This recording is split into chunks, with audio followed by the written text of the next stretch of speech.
porque ella es una pastora.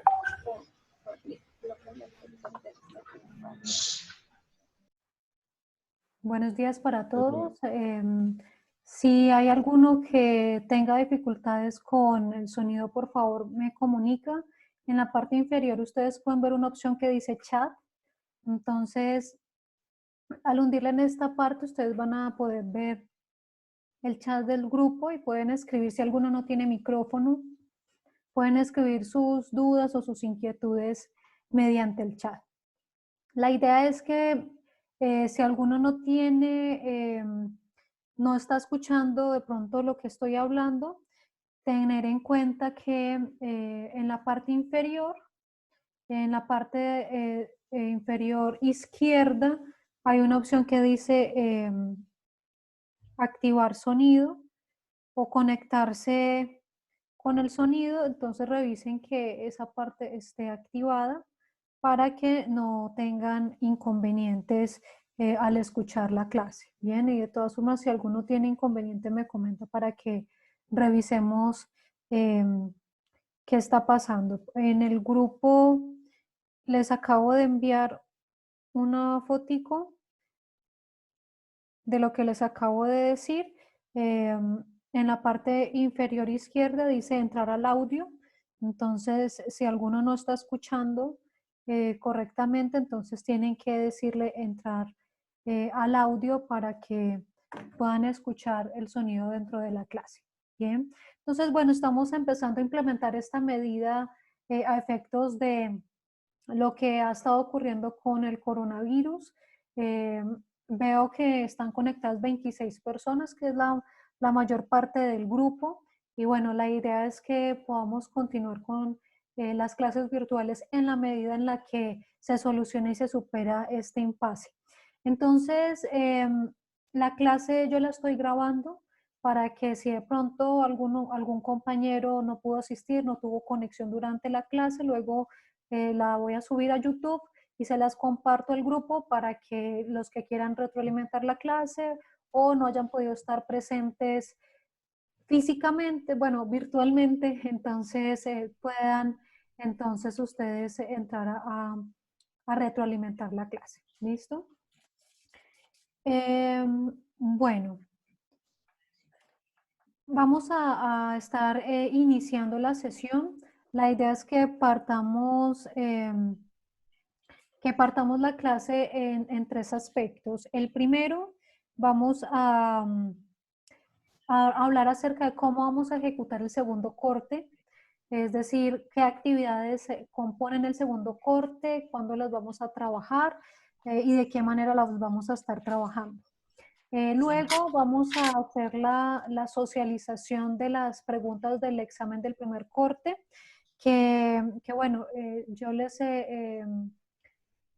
el día de ayer quería subirles ya la nota, pero estuve condensando las notas y escaneándoles los exámenes para enviárselos por correo, ya que pues va a ser difícil entregárselos físicamente, al menos en las próximas 2 semanas. Entonces la idea es que ustedes vean el contenido, la calificación. En el parcial, en la parte superior, les puse las 3 notas, la nota del parcial, la nota del control de lectura y la nota de la actividad de los tratados. Entonces, al correo electrónico yo les voy a enviar los parciales escaneados y las calificaciones de los trabajos de los tratados también calificados para que ustedes tengan ese recuento. Entonces, ya en horas de la tarde se los estaré remitiendo y me disculpo por la demora, porque bueno, ayer que estaba terminando de escanearlos, no sé por qué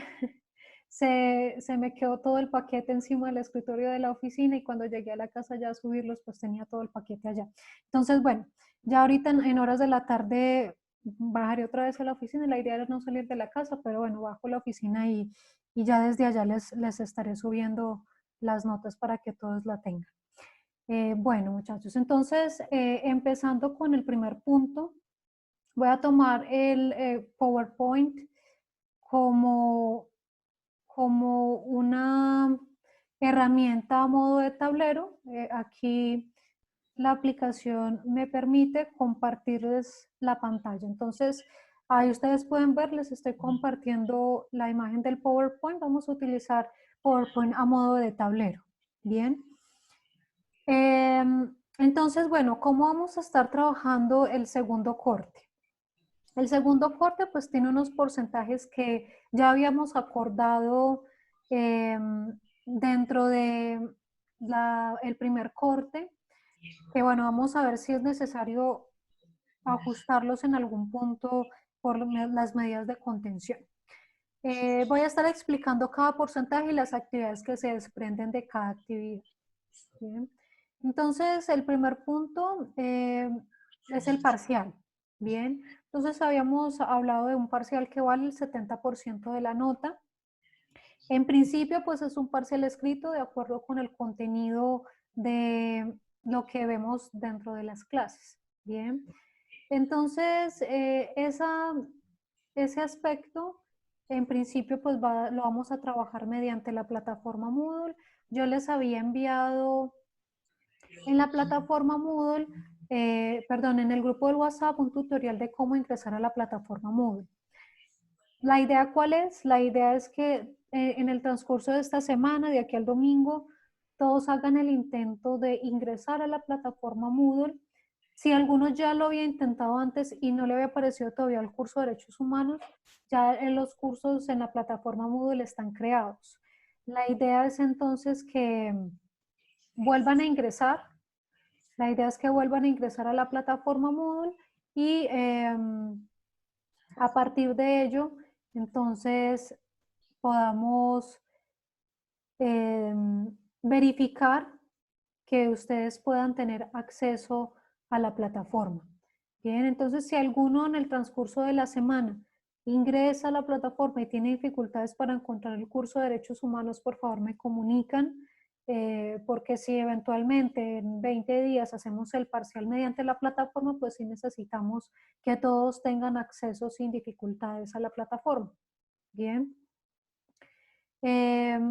Ahora, si en algún punto tenemos dificultades a efectos de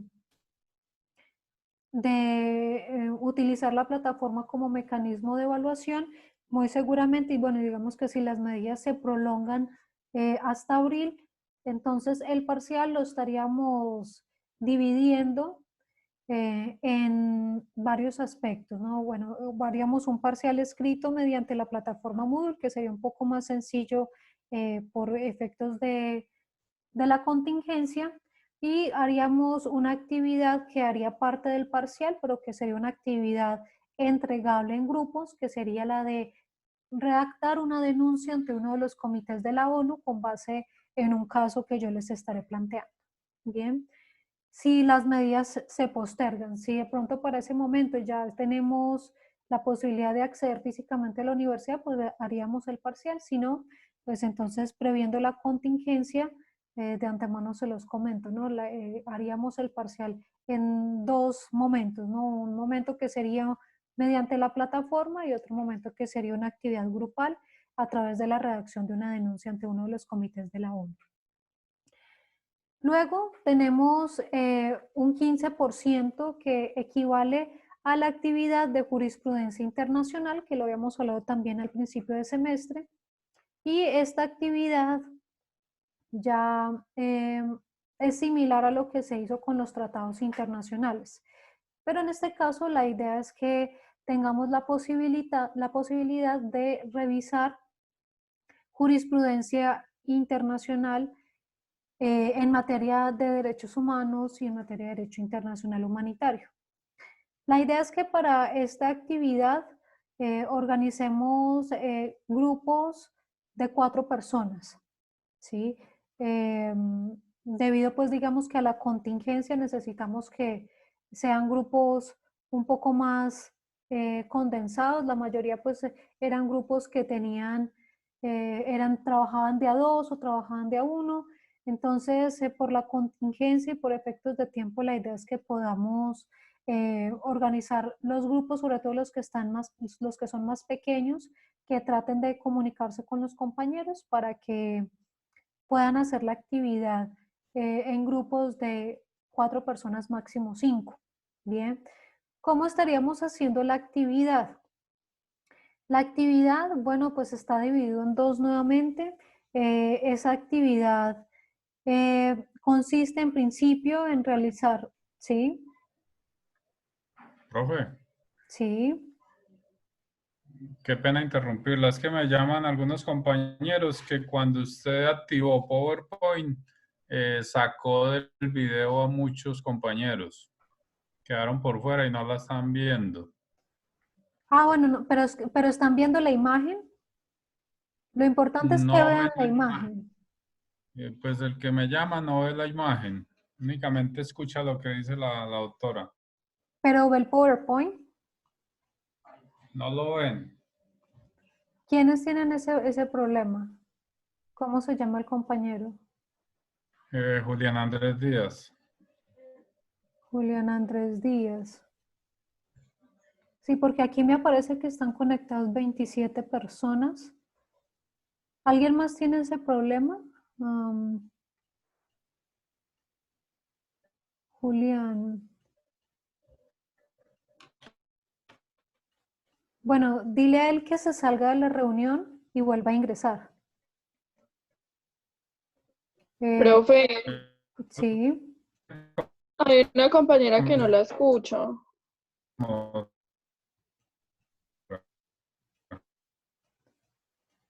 Me están hablando dos al tiempo y se escuchó cortado. Escuché a Laura que me dice que una compañera no está escuchando bien y Julián, que si usted está viendo la imagen de PowerPoint, está viendo tratando de volver a ingresar. cuando yo les comparto la imagen de PowerPoint, lo que debería pasar es que me dejan de ver a mí y solamente ven la imagen de PowerPoint y escuchan mi voz y ven la imagen de PowerPoint. Eso es Sí, lo pero que... en este caso no está viendo la imagen de PowerPoint. Ok, entonces Lo dile sacó de la que... plataforma, lo sacó. Bueno, entonces dile a él que salga de la reunión y vuelva a ingresar con el mismo link, vuelva a ingresar a la reunión. ¿Sí escuchó, Julián? Que salga de la plataforma y ingrese nuevamente con el link. Voy a tener aquí un Sí, momento que se la salga. presentación Que de se salga. PowerPoint. En la parte inferior derecha dice End Meeting. ¿La alcanzan a ver? En la parte inferior izquierda dice End Meeting o terminar reunión. Entonces lo que debería hacer Julián es decirle terminar reunión, ahí él se va a salir y luego nuevamente con el link vuelve a ingresar a la clase. ¿Escuchó? Que se salga de la reunión y nuevamente ingrese a la clase.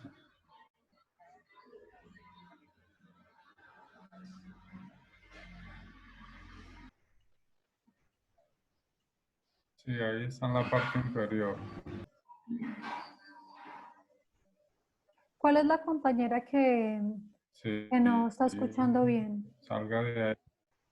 Profe Valentina Barrios. Valentina Y Barrios. pues salga, haga todo el proceso nuevamente. Entra. Haga todo el proceso y vuelve.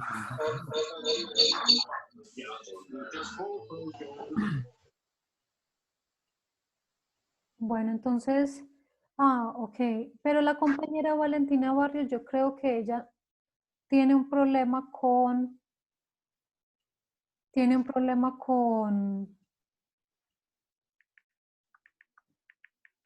tiene un problema con el sonido.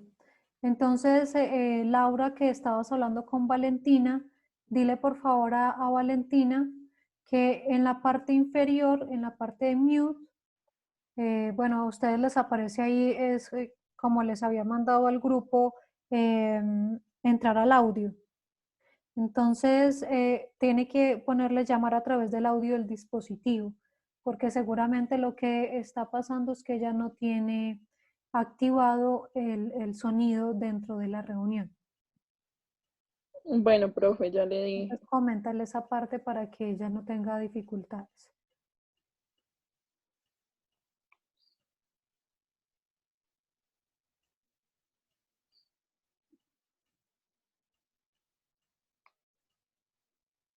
Listo, profe Julián, ya ingresé otra vez, profe. Listo, Julián. Entonces, voy a volver a compartir la pantalla. Le estaba diciendo al compañero, cuando yo le dé share screen o compartir pantalla, en teoría me vas a dejar de ver a mí, pero debes ver la pantalla del PowerPoint. Cuando hizo eso, profe, ahora fue el que me sacó. Y cuando hizo ahora lo de PowerPoint, las diapositivas, fue que me quedé por fuera. Bueno, miremos a ver qué pasó. De pronto, bueno, miremos. Voy a volverlo a compartir y me avisas si te vuelve a pasar lo mismo. ¿Listo? Ok, bueno, ya. Ok. ¿Ves la diapositiva de PowerPoint?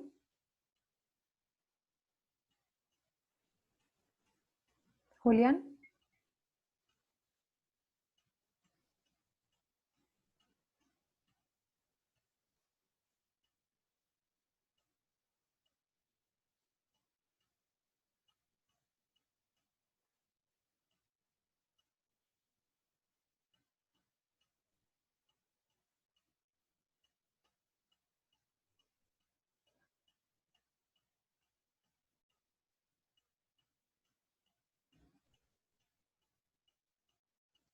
Yo creo que volvió a salir, pero no entiendo por qué le pasa eso. Realmente nunca había pasado eso. El compañero, por favor, vuelva y dígale que se salga y vuelva a ingresar y no voy a detenerlo, compartir la pantalla para ver si en el momento en que él ingrese, pues ya está compartiendo la pantalla y no lo saca. ¿Sí? Entonces dile nuevamente que salga y vuelva a ingresar, pero que ya tenemos aquí compartida la pantalla, a ver si de pronto es que el equipo de él es incompatible con el programa, no lo sé, de pronto puede ser eso.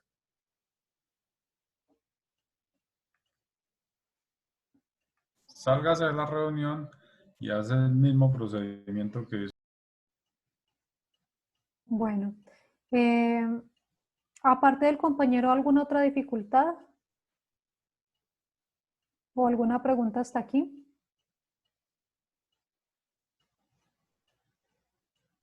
Bueno, entonces,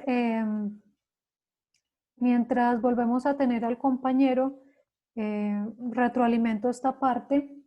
Les decía, la actividad de la jurisprudencia internacional vale el 15% de la nota. Esa actividad entonces sería grupal.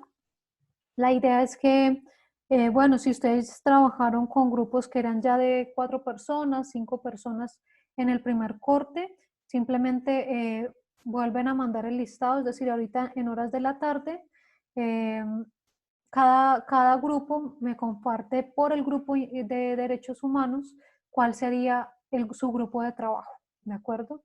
Nuevamente me mandan el listado. Mi grupo de trabajo somos nosotros, y hacen la lista de las 4 o 5 personas que harían parte de la actividad.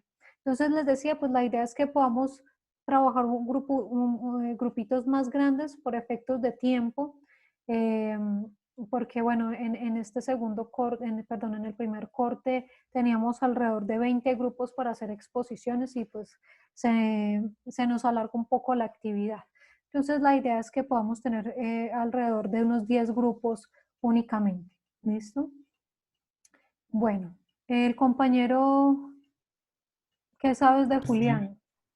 Está intentando ingresar nuevamente, doctora. Ok, ok. Vamos a que él haga el procedimiento y ya le informo cómo le fue. Ok, listo, muchas gracias.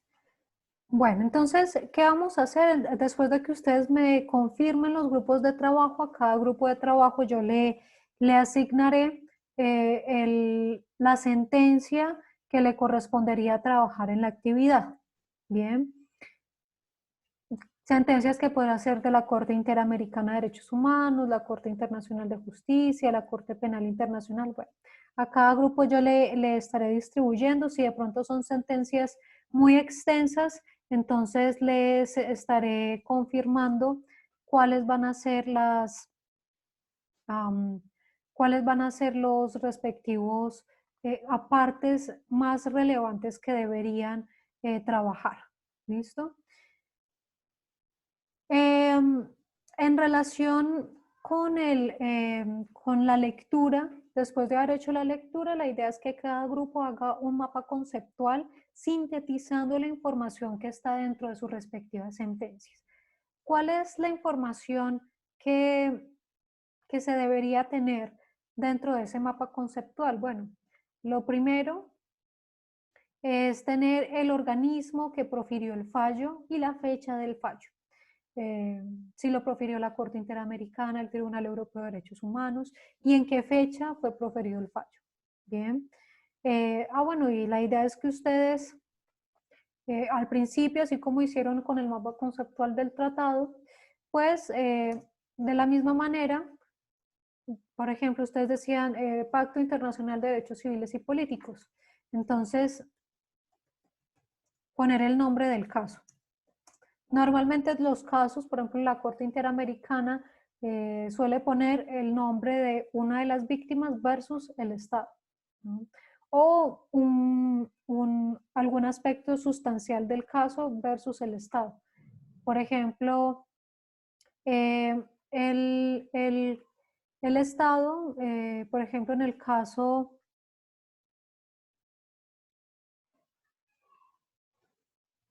Bueno, Tania me acaba de hacer una pregunta, ya le contesto a Tania. Voy a terminar esta parte y ya le respondo la pregunta a Tania.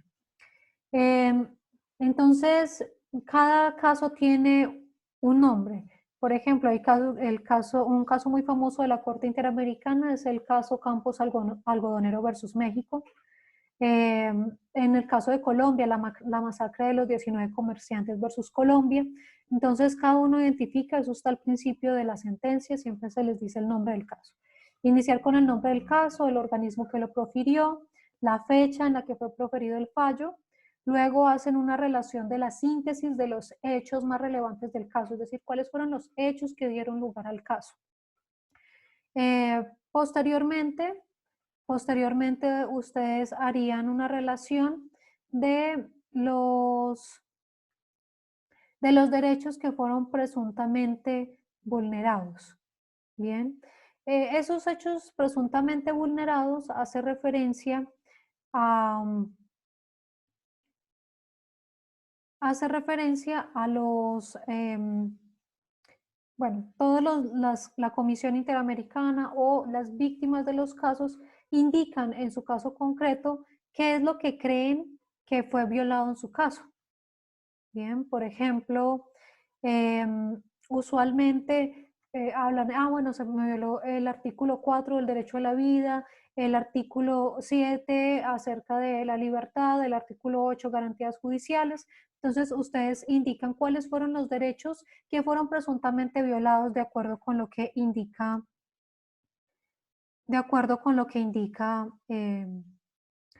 el respectivo organismo, bueno, en este caso las respectivas víctimas. Luego de ello están los fundamentos jurídicos de la instancia judicial, es decir, ya el desarrollo, el análisis del caso, ¿sí? Cuando hago referencia a esto, al análisis, a los fundamentos jurídicos, hago referencia al análisis del caso, ¿cierto? Por parte de la instancia judicial.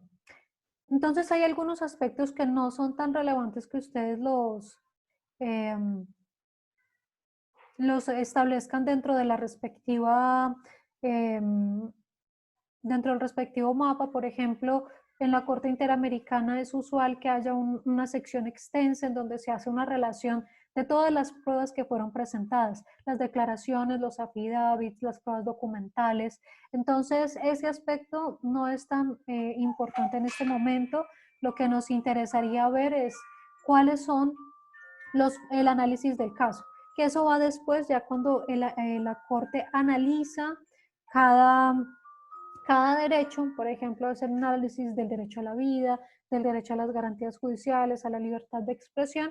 Ahí sí ustedes hacen una breve síntesis de qué consideró la respectiva instancia judicial en relación con ese derecho. Bien. Y finalmente, la resolución del caso. ¿Cuál fue la decisión que tomó la instancia judicial? Normalmente, lo primero que esta instancia judicial va a decidir es si hay o no hay responsabilidad del Estado. Eso es lo primero que ustedes van a tener que dilucidar, que eso está en la sentencia. Por ejemplo, la Corte puede decir si se declara responsable al Estado por la violación de los artículos 4, 8 y 25 de la Convención Americana. Entonces, eso sería parte de la resolución. Si hubo declaratoria o no de responsabilidad del Estado, puede pasar que les diga, bueno, se declara responsable por la violación de los derechos contenidos en el artículo 4 y 8, pero se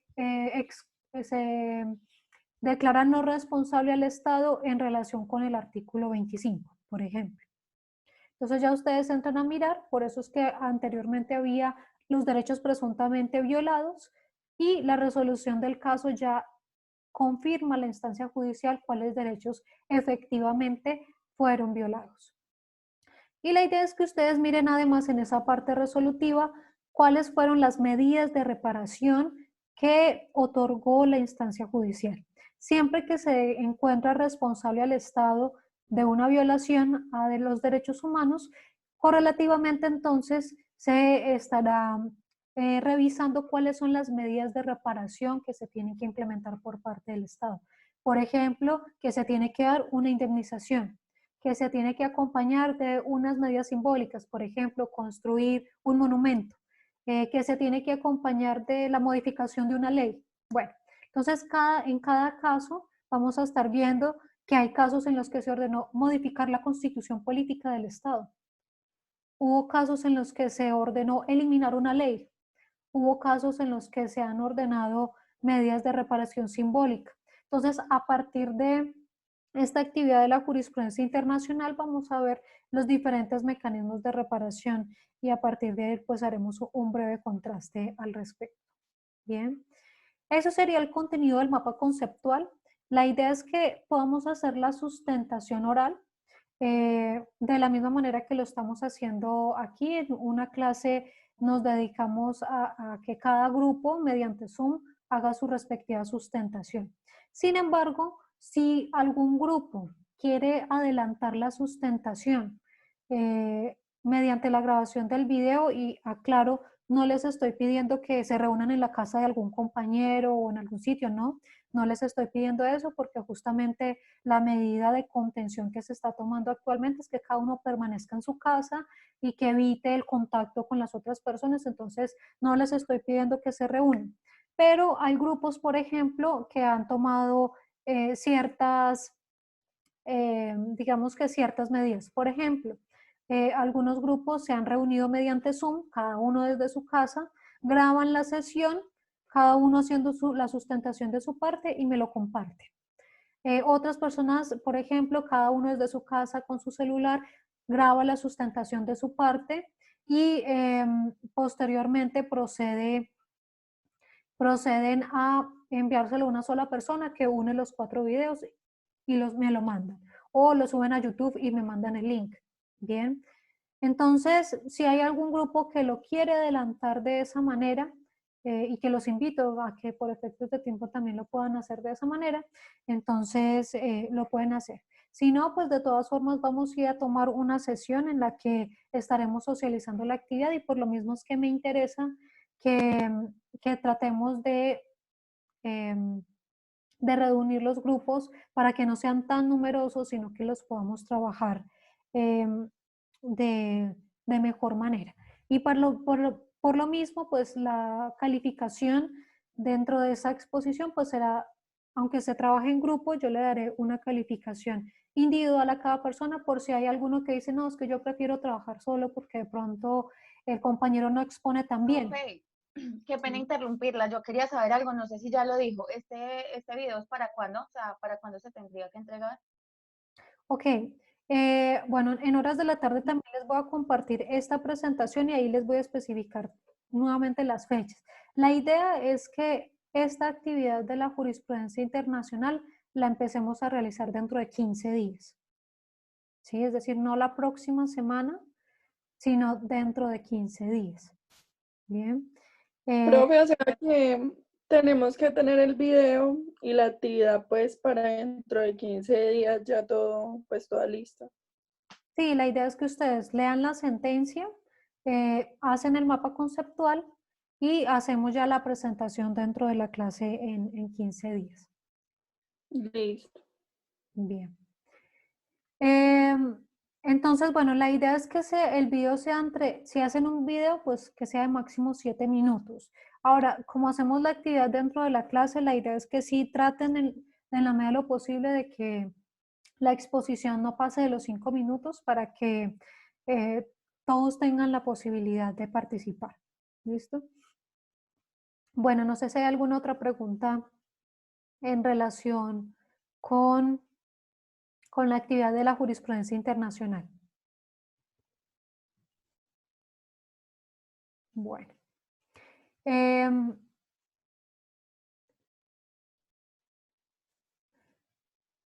Ok, ahora sí, respondiendo la pregunta de Tania. Tania pregunta si el aspecto de la denuncia es en concreto o si es virtual. Ok, bueno, Tania, me corriges si te entiendo mal la pregunta. Entiendo que estás preguntando acerca de la denuncia que les había mencionado para la actividad del parcial. ¿Sí es eso? Tania.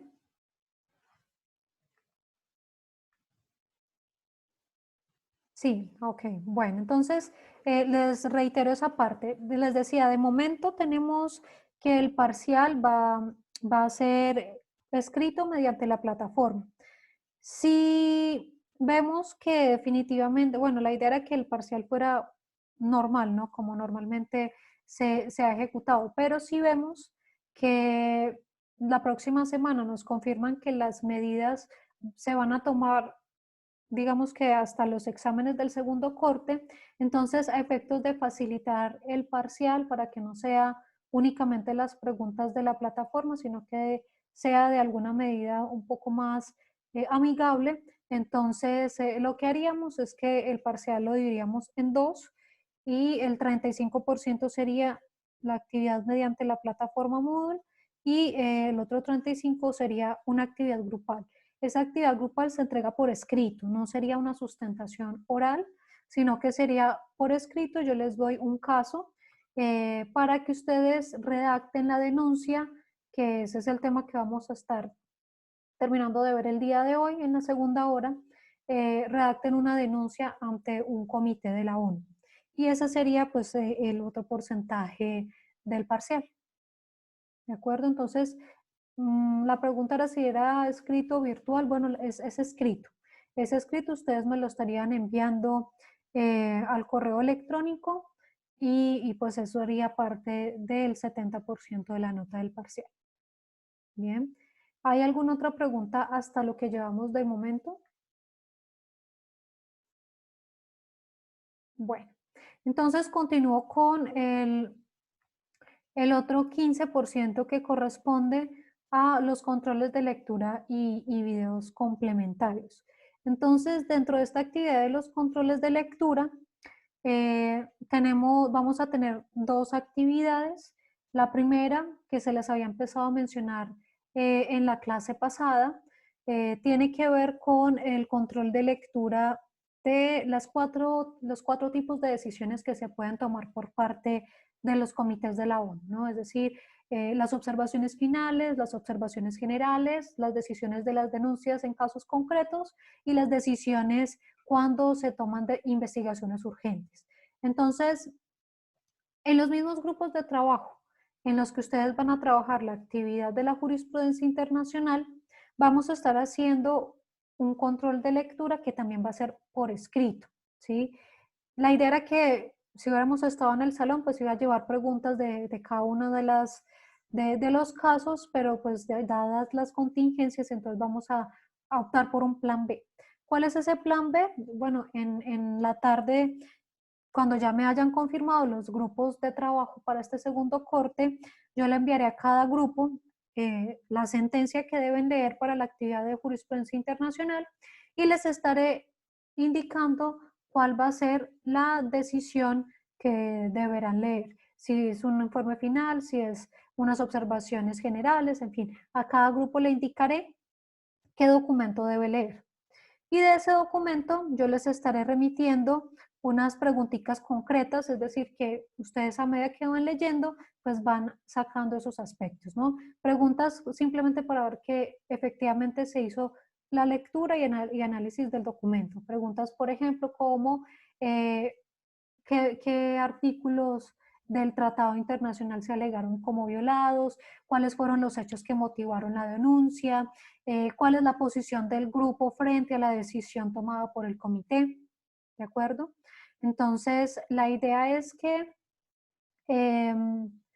esa, esa actividad la estemos realizando para dentro de 8 días, ¿no? Que hagan la lectura de estos, son documentos que son más breves, no son tan extensos como las sentencias. En general, los documentos de los comités tienen aproximadamente 20 páginas, ¿sí? Y la idea es que ustedes hagan la lectura en su respectivo grupo y responden a las preguntas, ¿de acuerdo? Bueno. ¿Alguna pregunta hasta aquí? Hola, acaba de unirse César y Jessica. Bueno, entonces, ¿alguna otra pregunta, muchachos, hasta aquí? Profe, Sí, frente a la exposición que siempre entregamos antes el mapa conceptual y luego exponemos, esta vez va a ser el mismo día la entrega del mapa y la exposición. exactamente, exactamente. Entonces, el día para el que tenemos programada la exposición, para ese mismo día, pues envían nuevamente al grupo de WhatsApp los diferentes mapas conceptuales de la jurisprudencia. Gracias. Bien. Entonces, bueno, Tania me decía de la cuarta diapositiva. Sí, en esta cuarta diapositiva simplemente es lo que les acaba de mencionar, ¿no? El control de lectura. Sería necesario primero confirmar los grupos de trabajo, distribuir los temas, que es lo que estaré haciendo en horas de la tarde, y para lo cual les pido que finalizando la clase, por favor, se comuniquen con sus compañeros y confirmen cuáles van a ser sus grupos de trabajo. Y al grupo de WhatsApp me confirma, mi grupo de trabajo somos, y me ponen la lista de las personas. ¿Listo?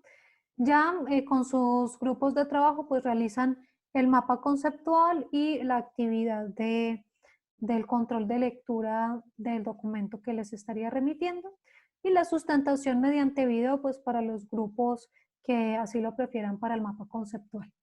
Bien. Para el control de lectura de la decisión del comité no vamos a hacer sustentación oral, solamente va a ser el documento que me remita el respectivo grupo dentro de 8 días. ¿De acuerdo? ¿Alguna pregunta hasta ahí, muchachos? Profe, en cuanto a los nombres de los grupos, usted nos da el tema más tarde. Sí, claro. O sea, para eso necesito primero confirmar los grupos, que cada uno me mande el listado de las personas para yo decirle, este grupo va a leer esto, este grupo va a leer esto, ¿sí? Por eso necesito que me confirmen los diferentes grupos para poderles decir cada grupo qué sentencia lee y qué documento del comité lee. Listo, profe. Ok. Bueno, en relación con plan lector, ¿sí? En relación con plan lector, la idea es que como, bueno, no vamos a tener la posibilidad en clase como ir socializando cada una de las, lecturas. Bueno, estoy viendo que Oriana está haciendo una pregunta. Oriana, cuéntanos.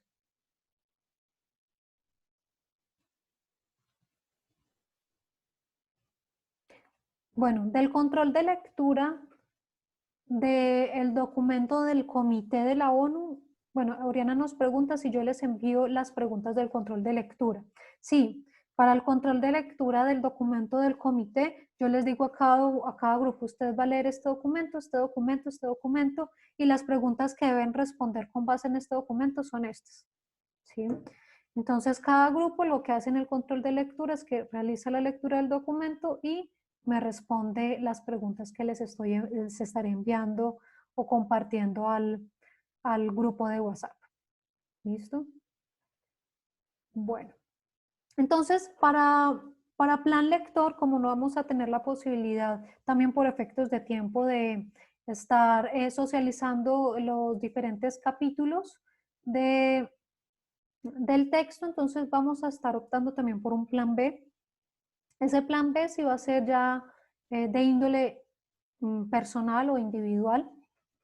¿Qué vamos a hacer? La idea es que cada persona tome un relato. Va a tomar un relato del libro, preferiblemente de los relatos que no hemos leído, que no hemos socializado todavía en clase. Y en ese sentido, entonces, cada uno va a hacer un video cortito de 3 minutos, máximo 5, en donde nos ilustre el contenido de ese capítulo. ¿Cómo ilustrar el contenido? Bueno, la imaginación es su límite, muchachos. Pueden hacerlo a modo de monólogo, como representando la lectura o haciéndolo a modo de entrevista, aunque bueno, es individual, pero bueno, ya ustedes pueden ver como si alguien los estuviera entrevistando o a lo mejor un familiar en la parte de atrás les va haciendo la pregunta y ustedes van contestando, o si son más de teatro pueden dramatizarlo o simplemente, bueno, se graban haciendo una reseña o un comentario especificando qué pasó y qué piensan al respecto, ¿de acuerdo? Entonces, en ese aspecto, pues cada uno decide qué es lo mejor. Hay, por ejemplo, videos muy populares en los que no aparece la persona, sino que aparece como si estuvieran grabando un escrito y van escribiendo a mano el relato a partir de ilustraciones y de escritos. Es muy popular como cuando narran historias o cuando narran conceptos, explican conceptos. Entonces, bueno, cada uno puede decidir la manera en la que prefiere socializar su relato.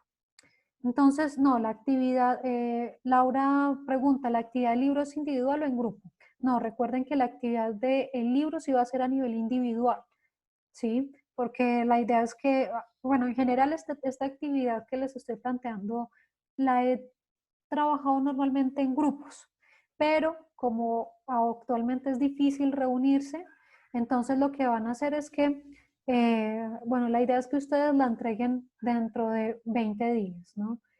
Bueno, recuerden que yo en la tarde les comparto esta diapositiva y ya ahí les especifico la fecha de entrega de cada actividad, pero entonces la idea es que ustedes tengan estas 2 semanas que vienen dentro de 20 días, ustedes entreguen la actividad que simplemente sería grabar el video de 3 minuticos, máximo 5, en donde hablen del contenido de ese relato. En el otro grupo les decía, bueno, la idea era que cada uno escogiera su relato y por el grupo de WhatsApp comentara qué relato escogía para que no se repitieran, pero en el otro grupo me pidieron que mejor yo les distribuyera el relato. No sé cómo lo prefieren ustedes, allá ellos prefirieron que yo se los dijera, pues yo les había dado también la posibilidad por si alguno tenía alguna preferencia. Pero pues, si ustedes también lo prefieren, también les puedo indicar a cada persona qué relato leería y representaría. ¿Les parece mejor? Ok, listo.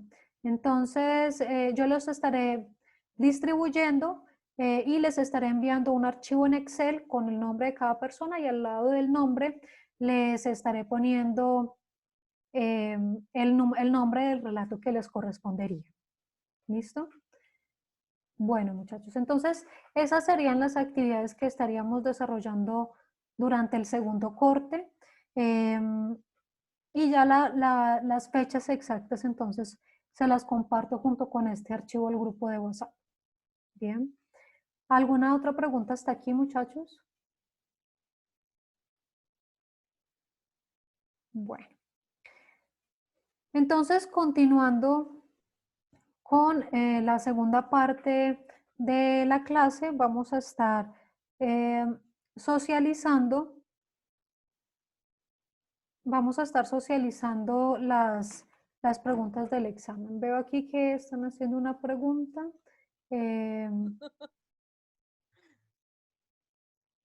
Ok, Oriana pregunta que cuál sería la fecha, les decía, sería dentro de 20 días, la fecha de entrega. No les dije exactamente porque no tengo acá el calendario, a ver si lo... Sería para el 8 de abril. Pero ya pues digamos que en horas de la tarde a cada parte le especifico la fecha de entrega, ¿no? Porque la tenía con las fechas del otro grupo y para el caso de ustedes también me toca modificárselas, entonces ahorita les modifico y les pongo las fechas, ¿listo? Bueno, entonces vamos a seguir con el segundo punto. El segundo punto corresponde a la socialización de las preguntas del primer parcial, del parcial del primer corte, que bueno, se las voy a estar socializando para que ya en horas de la tarde que les envíe el parcial escaneado, pues tengan claro la respuesta de cada pregunta. Bien, entonces, la primera pregunta del examen era, los principios que cimientan el derecho internacional de los derechos humanos son A, dignidad humana e igualdad y no discriminación. B, igualdad y no discriminación. C, dignidad humana y democracia. Y D, igualdad, no discriminación y mínimo vital. Ya habíamos hablado en su momento que esos principios que son la base de los derechos humanos son la dignidad humana y la igualdad y no discriminación. La segunda pregunta corresponde a cuáles son las fuentes del derecho internacional público que a su vez se constituyen en las fuentes del derecho internacional de los derechos humanos. Bien, entonces en ese sentido, hacer la precisión, no confundamos las fuentes del derecho internacional público con las principales fuentes del derecho internacional público, ¿no? Algunos, por ejemplo, pusieron los tratados internacionales y la costumbre internacional. Son fuentes, sí, pero no son las únicas. Los tratados y la costumbre internacional son las dos principales fuentes, pero en la pregunta, por eso les decía tanto, lean muy bien las preguntas, la pregunta era cuáles son las fuentes, no cuáles son las principales fuentes, ¿de acuerdo? Por lo mismo, la respuesta correcta era la A. La costumbre internacional, los tratados, los principios generales del derecho, las decisiones judiciales y la doctrina. Bien, esas son entonces las fuentes que, según lo que vimos en clase, están contempladas en el artículo 38 del Estatuto de la Corte Internacional de Justicia, que son las que han sido estudiadas y consideradas como parte de esas fuentes del derecho internacional público. Luego, la tercera pregunta hablaba de la fuente del derecho internacional público y a su vez del derecho internacional de los derechos humanos, consistente en una serie de actos reiterativos y repetitivos por parte de los estados, que con el transcurrir de los años se torna obligatorio, es conocido como, ¿cómo se llama esa fuente, muchachos?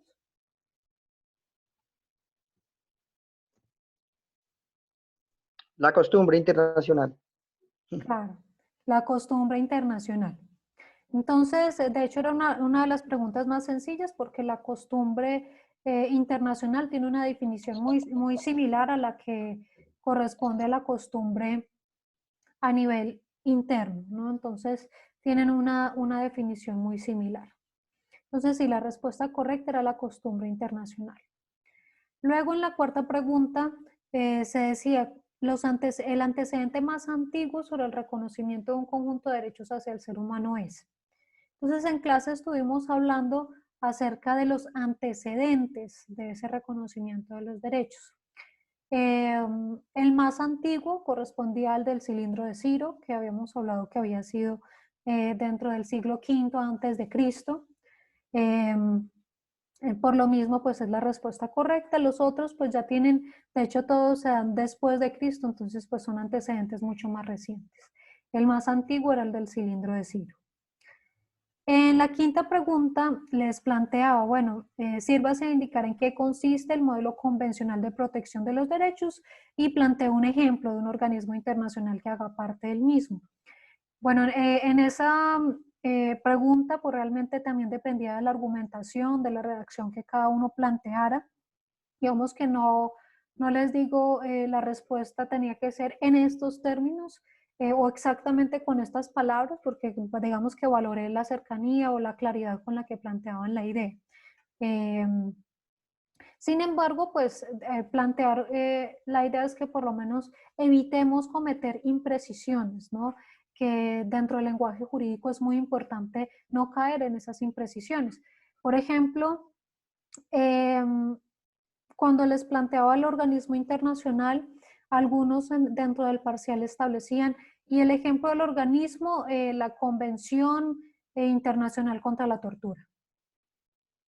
Pero la Convención Internacional contra la Tortura no es un organismo internacional. La convención es un tratado internacional. Entonces no podemos confundir tratado internacional con organismo. El organismo hace referencia a una institución que trabaja mediante un personal humano, mediante un talento humano, que básicamente eran los comités, que de hecho muchos de ustedes los expusieron a través de sus propias exposiciones. Entonces, no confundir tratado con organismo internacional. Luego hubo algunos que, por ejemplo, bueno, no olviden que cuando hablemos del sistema convencional estamos hablando, sí, de un sistema de protección basado en una serie de tratados, que son los principales 9 tratados que fueron realizados o proferidos en el marco de la ONU, ¿sí? Entonces, de pronto algunas personas decían, es un sistema que se basa en todos los tratados de derechos humanos, lo cual no es cierto.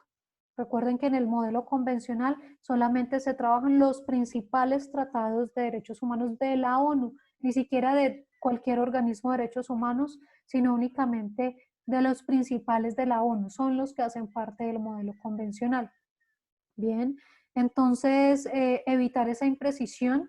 Y por lo mismo, por ejemplo, algunos ponían como ejemplo de organismo internacional del modelo convencional, por ejemplo, el Consejo de Seguridad.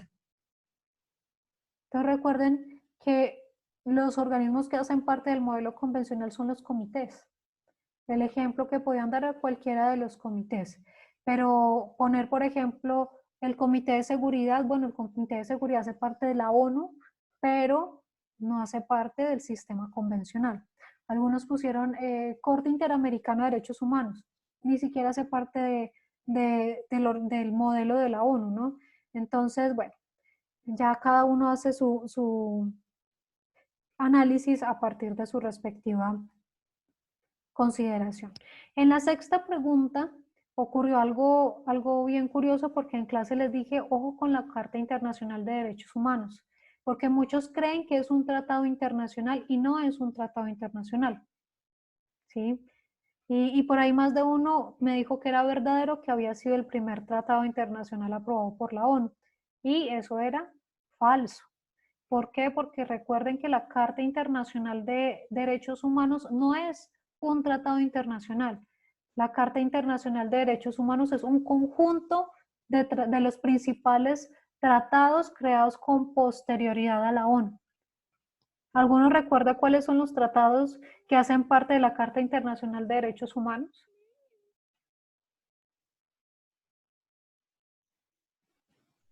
Ok, ya vi por qué casi todos pusieron que era falsa. Entonces, recuerden, en la Carta Internacional de Derechos Humanos, ok, Oriana dice la Carta de la ONU. Sí, la Carta de la ONU hace parte de la Carta Internacional de Derechos Humanos, junto con la Declaración Universal de Derechos Humanos, el Pacto Internacional de Derechos Civiles y Políticos y el Pacto Internacional de Derechos Económicos, Sociales y Culturales. Entonces, como son los principales y primeros tratados proferidos por la ONU en materia de derechos humanos, por lo mismo es que se considera como el material inicial para hablar de derechos humanos, y de allí que la Carta Internacional de Derechos Humanos pues es considerada parte de, bueno, tiene un rol fundamental sin que se considere en sí mismo un tratado internacional. Bien. Bueno, la séptima pregunta decía, el sistema convencional está compuesto por 9 organismos creados por tratados internacionales, los cuales reciben el nombre de comités conformados por expertos independientes. Bueno, eso no creo que requiera mayor explicación, es verdadera. Y ya ustedes saben que el sistema convencional pues está conformado por esos principales 9 tratados que a la misma vez tienen sus respectivos comités que también son 9. Bien. Bueno, la octava pregunta, que en el caso de ustedes no tienen el literal C, porque ese día sí no alcanzamos a ver el literal C, solo les dejé el A y el B. En el caso de ustedes, decía, una de las funciones que cumplen los comités de la ONU es la de recibir y examinar los informes periódicos que presentan los estados. Al respecto, sirva indicar en qué consiste esa función. Bueno, ese día en clase sí alcanzamos a hablar y decíamos que cada comité recibe unos informes del Estado y lo que hace el comité es revisar el informe y darle unas recomendaciones al Estado para que implemente de mejor manera el tratado que le corresponde revisar a cada comité. Y en relación con la diferencia entre el informe inicial y el informe periódico, les había comentado, el informe inicial se presenta después de la ratificación del tratado, usualmente dentro del año siguiente, ¿sí? En algunos casos, por ejemplo, el del Pacto de Derechos Económicos, Sociales y Culturales, se presenta a los 2 años. Entonces, en general, dependiendo del tratado, se llama informe inicial porque es el primer informe que se presenta y se presenta usualmente dentro del año o los 2 años siguientes, dependiendo del tratado. Y les decía que la principal característica es que al ser el primero, el Estado normalmente lo que trata de decir es un estado general o una rendición de cuentas general de cómo están en materia de derechos humanos en relación con el contenido del tratado. Entonces, que si estoy hablando de la Convención de Derechos del Niño en el informe inicial, diré cómo estamos en materia de derechos del niño en Colombia. Si estoy hablando de la Convención contra la Tortura, bueno, cómo estamos en relación con la tortura. En cambio, en los informes periódicos no se indica la información general únicamente, sino que se tiene que precisar exactamente qué avances han habido en relación con las recomendaciones que ha dado el comité. Bien, y bueno, uno de pronto de las imprecisiones que vi en varios de los exámenes es que decían que los informes periódicos usualmente se presentan cada año o anualmente. Entonces nos recuerden que el informe inicial es al año o a los 2 años, dependiendo del tratado, mientras que los informes periódicos se presentan normalmente cada 4 años o 5 años, dependiendo del tratado internacional. No se hace el informe periódico cada año. Tiene un lapso de tiempo más extenso. Bueno, en relación con la novena pregunta, recuerden que la C no estaba dentro del parcial de ustedes. Ya pasando entonces a la novena pregunta. En la novena pregunta decía, les pedía que explicaran cómo surgió el Sistema Universal de Protección de los Derechos Humanos. Ojo, ahí no les estaba pidiendo una fecha exacta, sino cómo había surgido, ¿no? Y ahí tiene mucho que ver, sí, con el nacimiento de la ONU, claro, tiene mucho que ver la Segunda Guerra Mundial, ¿no? Y es que el sistema universal surge justamente con todo lo que sucedió después de la Segunda Guerra Mundial o durante la Segunda Guerra Mundial, que motivó a que los diferentes estados pues buscaran llegar a consensos para evitar la repetición de hechos como los sucedidos dentro de la Segunda Guerra Mundial, que eso es lo que lleva a que se cree la ONU y correlativamente entonces posteriormente se busquen los mecanismos de protección dentro del sistema. Una precisión en ese sentido es de pronto que por ahí veía una imprecisión y era que decían que el sistema había surgido gracias a los derechos contemplados en la Carta de las Naciones Unidas. Y recuerden que la Carta de las Naciones Unidas no contempla ningún derecho, que la Carta de las Naciones Unidas solamente crea la ONU y que es con posterioridad a ello que la Declaración Universal de Derechos Humanos plantea los principales derechos a ser considerados tras la Segunda Guerra Mundial y que eso se iba a ver luego reflejado en el Pacto Internacional de Derechos Civiles y Políticos y en el Pacto Internacional de Derechos Económicos, Sociales y Culturales. ¿Bien? Bueno, de todas formas, en todas las preguntas abiertas, yo no miro taxatividad, yo no miro que me hayan escrito exactamente lo mismo que está en las diapositivas, no. Yo miro que con cada uno, con sus propias palabras, pueda explicar la idea general. Entonces, en ese sentido, no miro realmente que se aprendan las cosas de memoria, sino que tengan claro el concepto y que lo puedan explicar en sus palabras. Bien. Y por lo mismo, pues si la idea que ustedes planteaban se acerca o explica en términos generales la idea, pues era válida. ¿Listo? Bueno, la 10ª pregunta variaba de acuerdo con el parcial. En un parcial les preguntaba de acuerdo con el derecho natural desde cuándo existen los derechos humanos. En otro parcial les preguntaba de acuerdo con el derecho positivo desde cuándo existen los derechos humanos. Bien, esa pregunta surge también de la socialización que hicimos de la lectura del origen y desarrollo de los derechos humanos. En esa lectura les hablaban acerca de la diferencia que ha habido entre la existencia de los derechos humanos y el reconocimiento de los derechos humanos. Bien, en la lectura les decían que los derechos humanos siempre han existido, pero que su reconocimiento es relativamente reciente. Bien, entonces, por lo mismo en clase les hacía la precisión y les decía, todo este tema de hablar de los derechos humanos tiene mucho que ver con la posición en la que yo me pare. Si yo estoy en el derecho natural, voy a decir, los derechos humanos siempre han existido. Desde que existe el hombre, han existido los derechos humanos. Si yo estoy parado en el derecho positivo, yo voy a decir, no, yo no puedo decir que los derechos humanos siempre han existido porque mire lo que ha pasado a lo largo de la historia.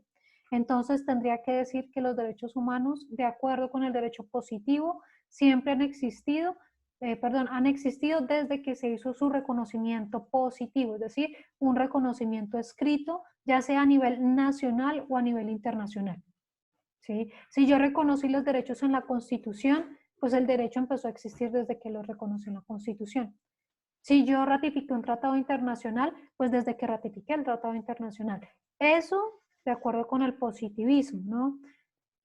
De acuerdo con el derecho natural, siempre han existido.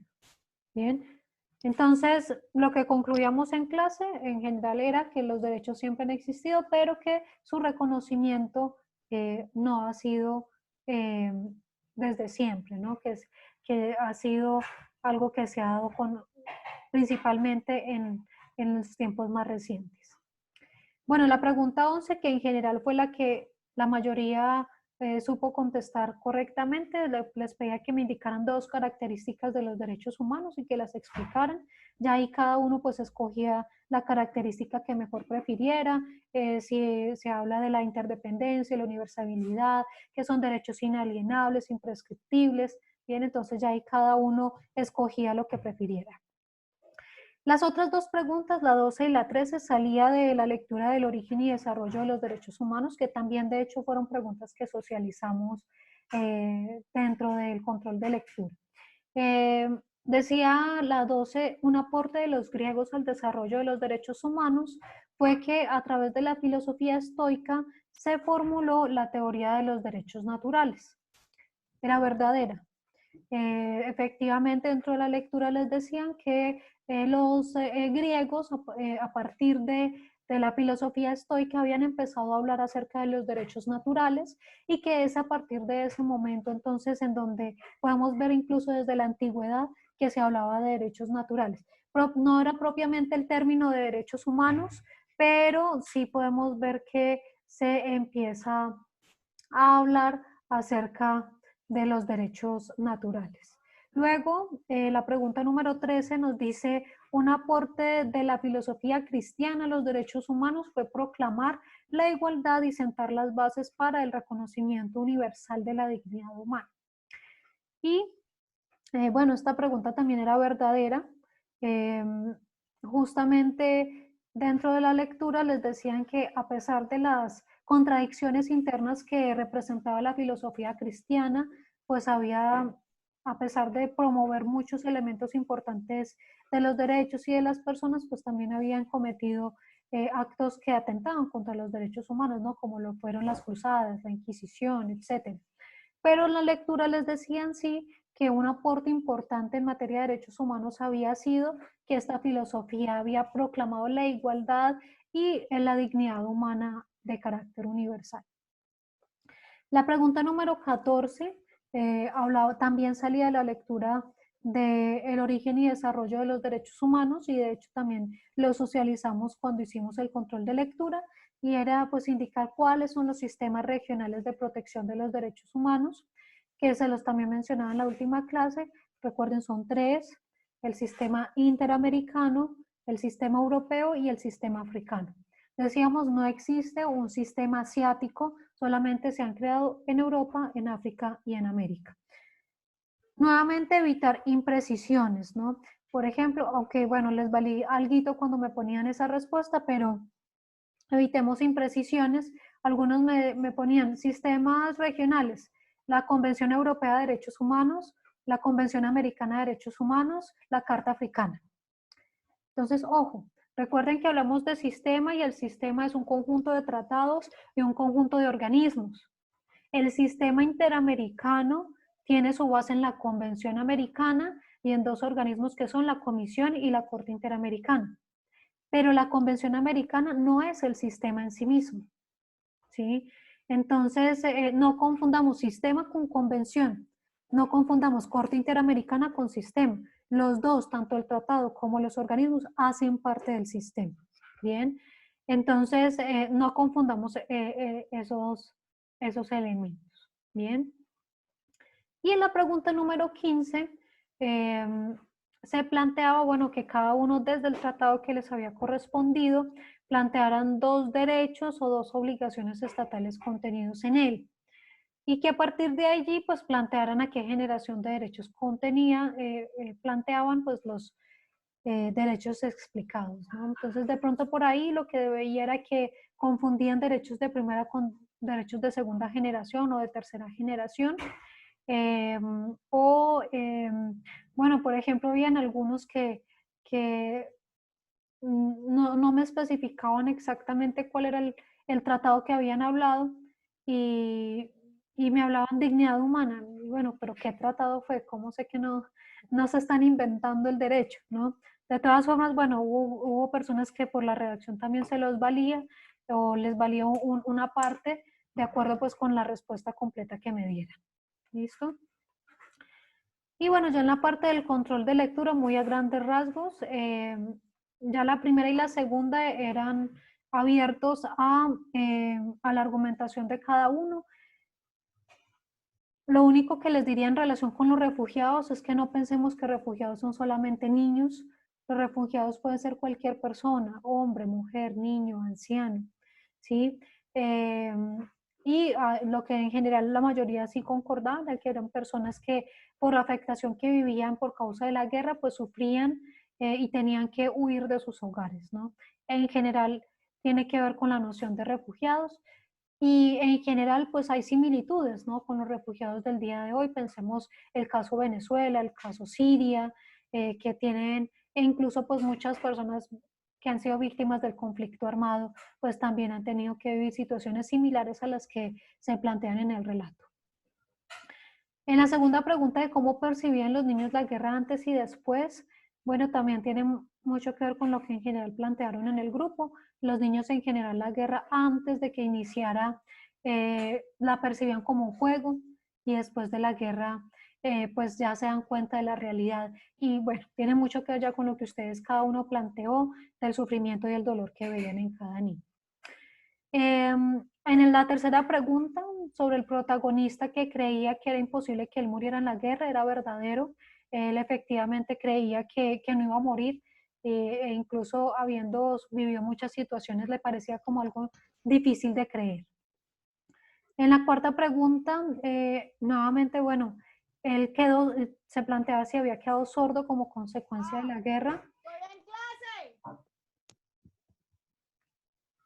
Entonces, en esta pregunta se planteaba si él había quedado sordo. Era falso. Realmente él quedó tartamudo, ¿no? Él planteaba que había quedado tartamudo a raíz de lo que le había pasado. En la quinta pregunta, que era qué había influido en que él tomara amor por la música, bueno, tiene mucho que ver lo que le había pasado cuando estuvo asistiendo en el hospital, y que había conocido también un soldado que le había ayudado a aprender a tocar los instrumentos musicales y que fue a partir de ahí también que había encontrado cierta paz en la música, ¿no?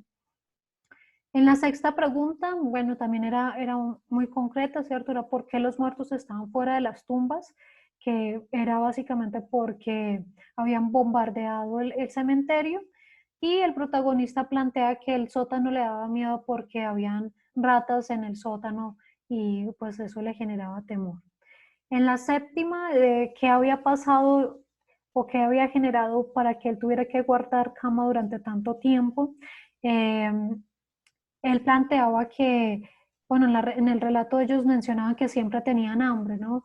Y que en alguna oportunidad él había cruzado el campo de trigo que quedaba enseguida de la casa de ellos, en donde estaban habitando unos alemanes, y cuando vieron que les estaban robando el trigo, el soldado empezó a golpear al niño, al punto pues de dejarlo muy mal herido, y que solo sobrevivió porque la abuela le rogó al soldado que tuviera pues que le devolviera a su nieto.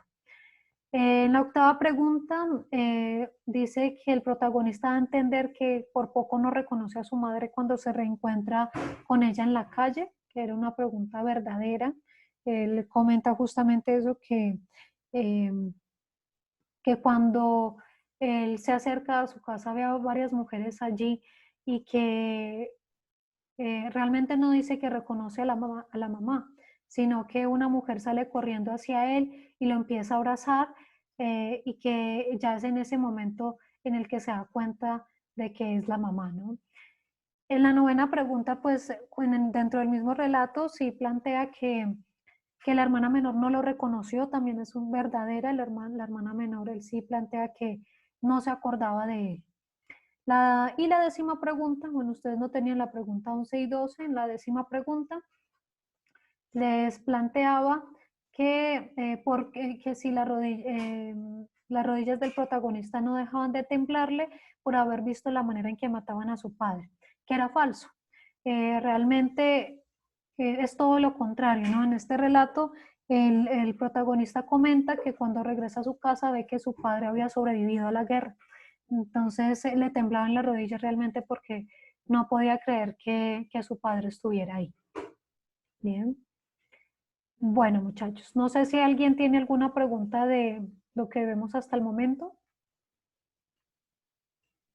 Bueno. Entonces, para lo que... Profe, yo tengo una pregunta. Sí. La nota que usted nos va a mandar en el parcial escaneado, ahí está pues con la bonificación, lo de la lectura, lo de la exposición y todo, sí. Sí, está ya condensada toda la nota. En la parte superior del examen van a ver que les pongo nota del parcial, nota del control de lectura, nota de la actividad del tratado internacional. Eso se promedia y ahí les pongo la nota al lado de lo condensado, la nota de la bonificación. Bien, que también depende, ¿no? Si no comentaron los dos videos, o si eran comentarios muy estilo me gustó el video o algo muy resumido, pues recuerden que es una bonificación hasta 0,5 de acuerdo con eso. Bien, y para Daniel, tranquilos, en las horas de la tarde les mando escaneado el parcial y ya con eso les subo la nota. Bien. Bueno, entonces continuando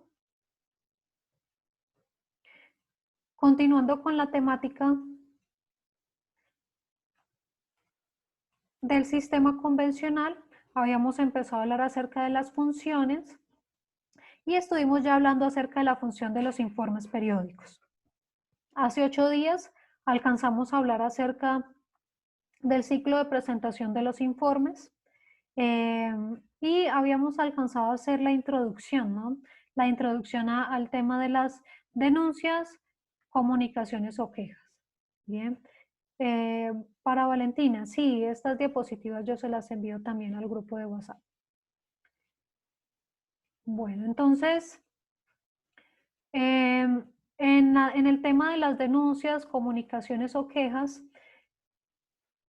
les planteaba hace 8 días que esta función se cumple o que es una de las funciones más relevantes que tienen los tratados internacionales. Sin embargo, los comités de la ONU, sin embargo, esta función no se puede cumplir o no se puede realizar en todos los casos, porque tiene unos requisitos específicos que deben ser cumplidos.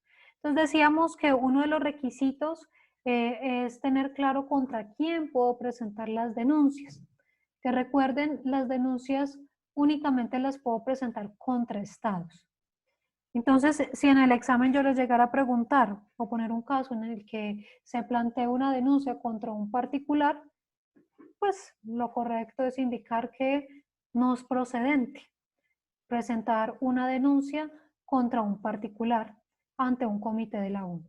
¿Por qué? Porque definitivamente los únicos que respecto de quienes se puede presentar denuncias es respecto de los estados. Ahora, recuerden que ahí hacíamos hace 8 días una referencia a casos en los que el Estado puede llegar a responder eventualmente por hechos de particulares.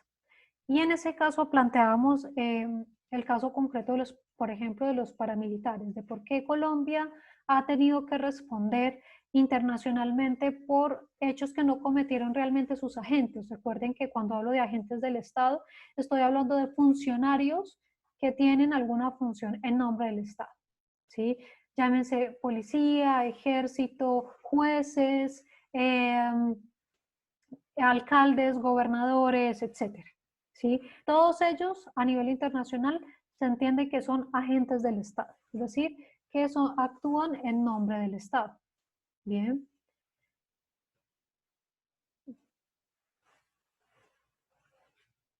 Ok, Oscar pregunta, profe, si siempre es en contra de los estados la denuncia, ¿en qué caso aplica el Tratado de Roma? Ok, el Estatuto de Roma, ¿no?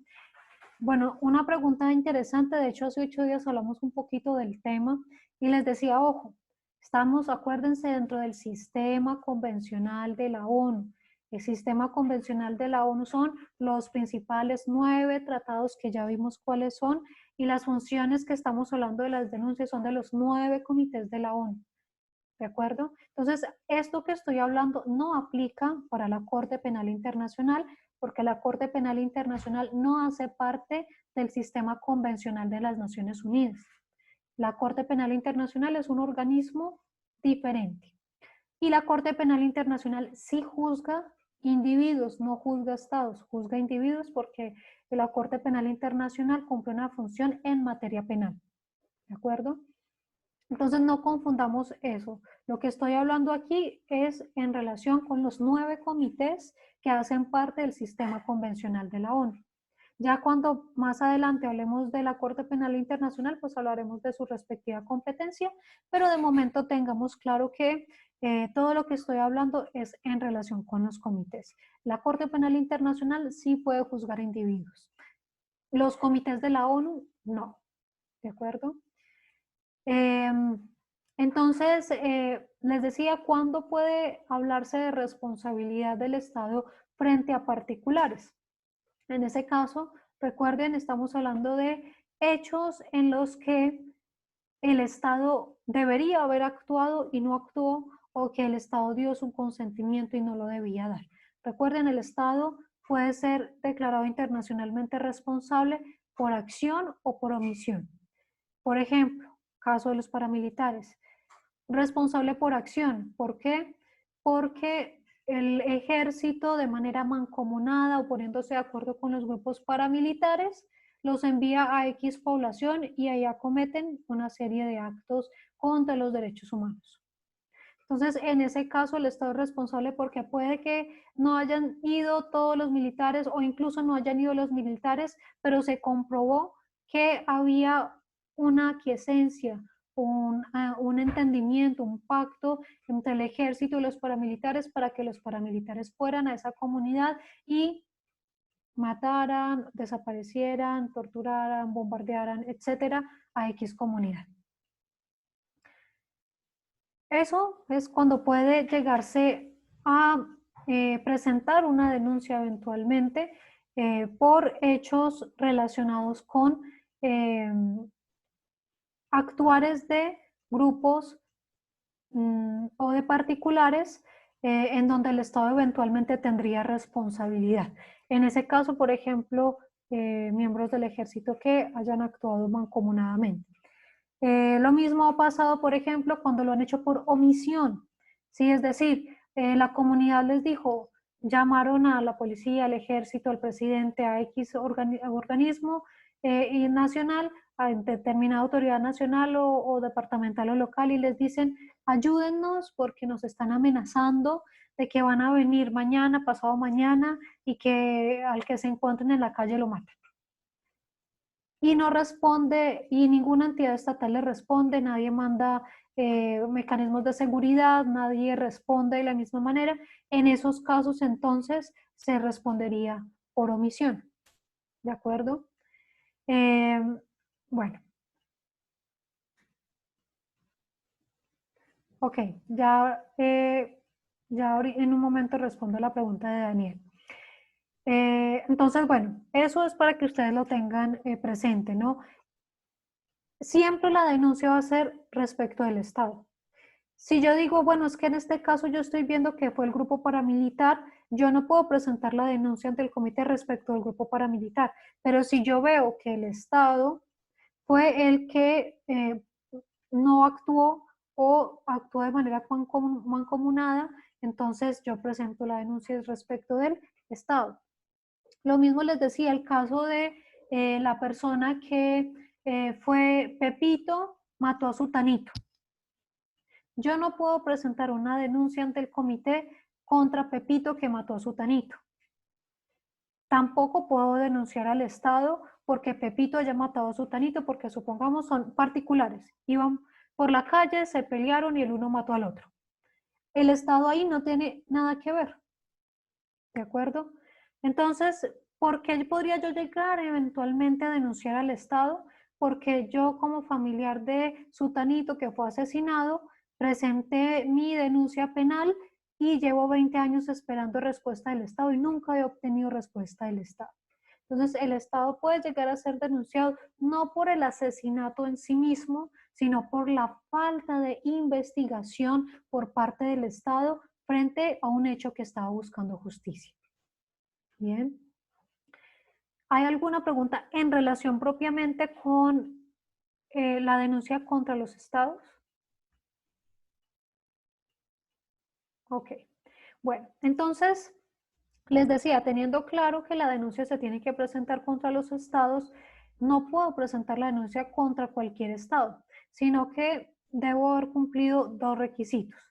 El primero es que haya ratificado el tratado respecto del cual quiero presentar la denuncia. Bien, si el Estado no ha ratificado ese tratado internacional, yo no puedo acudir al comité en ningún sentido. Si el Estado ratificó el tratado internacional, entonces se tiene que cumplir la segunda condición, y es que tienen que haber reconocido la competencia del comité para conocer de las denuncias. Esa es una facultad que tiene que reconocer expresamente el Estado. Entonces, ¿cómo se hace ese reconocimiento de la competencia del comité? Les decía que depende del tratado. Entonces, en el caso del tratado, la Convención sobre los Derechos del Niño, la Convención respecto de la eliminación de toda forma de discriminación contra la mujer, la Convención respecto de las personas con discapacidad, el Pacto Internacional de Derechos Civiles y Políticos y el Pacto Internacional de Derechos Económicos, Sociales y Culturales, se tiene que ratificar un protocolo facultativo. Es decir, existe un tratado adicional al tratado original y ese protocolo facultativo es expresamente para conferirle la competencia al comité para que conozca de las denuncias. Si yo ratifiqué el tratado principal, pero no ratifiqué el protocolo, no tiene competencia el comité para conocer de la denuncia. Y segundo caso, el de la Convención respecto de los trabajadores migratorios y sus familiares, la Convención contra la Desaparición Forzada, La Convención contra la Tortura y la Convención contra la Discriminación Racial tienen un mecanismo más sencillo y es únicamente respecto de, o necesita únicamente una declaración por parte del Estado en donde indique que se le confiere competencia al comité para ello.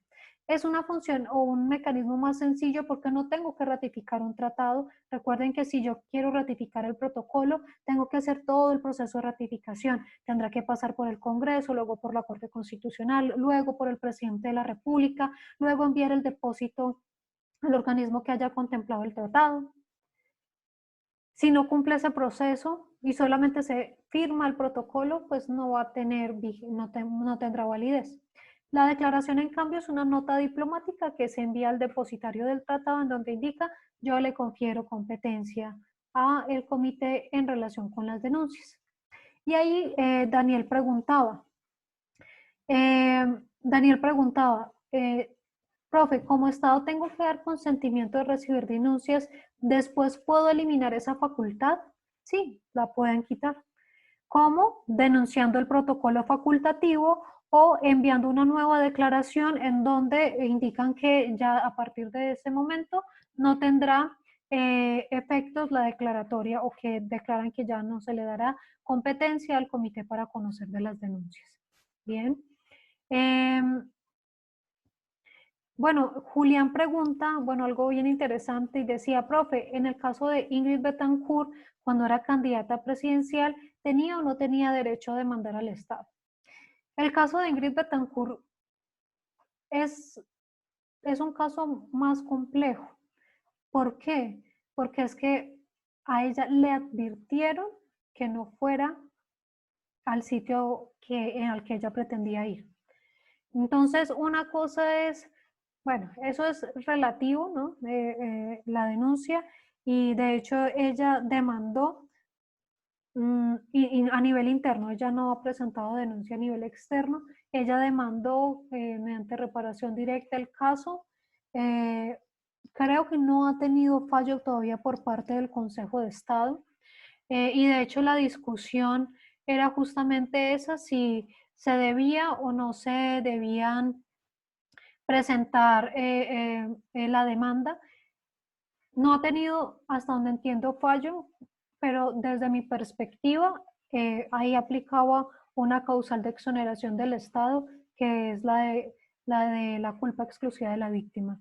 Ella pretendía ir a una zona roja donde no había presencia del Estado y el Estado le pidió que no asistiera, que no fuera a ese sitio, y ella bajo su propio riesgo aceptó ir. Entonces, desde mi perspectiva, ahí opera la culpa exclusiva de la víctima, que es una causal de exoneración por parte del Estado.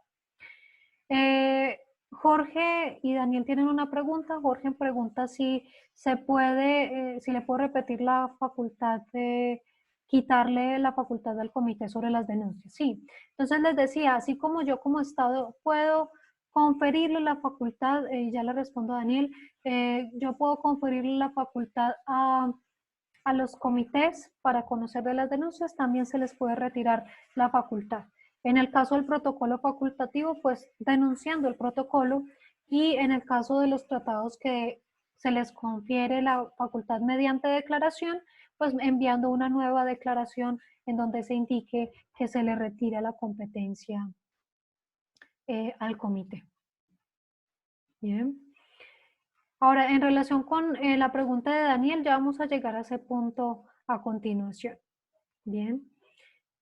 En el caso, bueno, ¿quién puede presentar la denuncia? La denuncia puede ser presentada por cualquier persona. No requiere ser abogado. Cualquier persona puede presentar una denuncia ante el comité. Ahora, hay organizaciones, hay abogados que se dedican a presentar denuncias ante los comités de la ONU. Entonces, la pregunta es si se puede presentar la denuncia en nombre de otra persona. Y la respuesta es sí. Sí se puede presentar la denuncia en nombre de otra persona, pero debo tener un consentimiento por escrito en relación con esa presentación que estoy realizando. Ese consentimiento por escrito no tiene la misma formalidad que, por ejemplo, los poderes a nivel interno que tienen que ser presentados ante notario y que tienen que ser auténticos, ¿no? No tiene la misma formalidad, basta con un escrito en donde la persona manifieste que brinda su consentimiento por escrito. Bueno, el compañero Felipe Betancourt indica que sí, que Ingrid Betancourt demandó, pero que luego desistió de su demanda. Y sí, estoy de acuerdo con eso. Sebastián pregunta, profe, yo como Estado, si no hago caso o ignoro la denuncia, ¿habrá sanción? Bueno, la denuncia la conoce el comité y el comité, bueno, ya lo vamos a hablar un poquito más adelante, el comité da unas recomendaciones concretas del caso. No hay una sanción en términos pecuniarios, pero el comité hace seguimiento al caso hasta tanto no se cumplen las medidas que son indicadas por parte del comité. Entonces, retomando esta parte, si se puede presentar la denuncia en nombre de otra persona, entonces les decía sí, pero definitivamente se debe contar con ese consentimiento por escrito. ¿Cuál es la excepción? La excepción a presentar el consentimiento por escrito es que la persona en nombre de la cual voy a presentar la denuncia se encuentre imposibilitada de brindar ese consentimiento por escrito. Por ejemplo, supónganse que yo voy a presentar una denuncia en relación con el derecho a la salud de una persona que se encuentra en estado de coma o una persona que se encuentra prestando servicio militar, por ejemplo, que normalmente ocurre que no les permiten salir de la brigada en la que están presentando el servicio, o una persona que se encuentra privada de la libertad, que normalmente es difícil de tener comunicación con la persona y no le van a dar permiso para que vaya a una notaría a brindar su consentimiento, por ejemplo.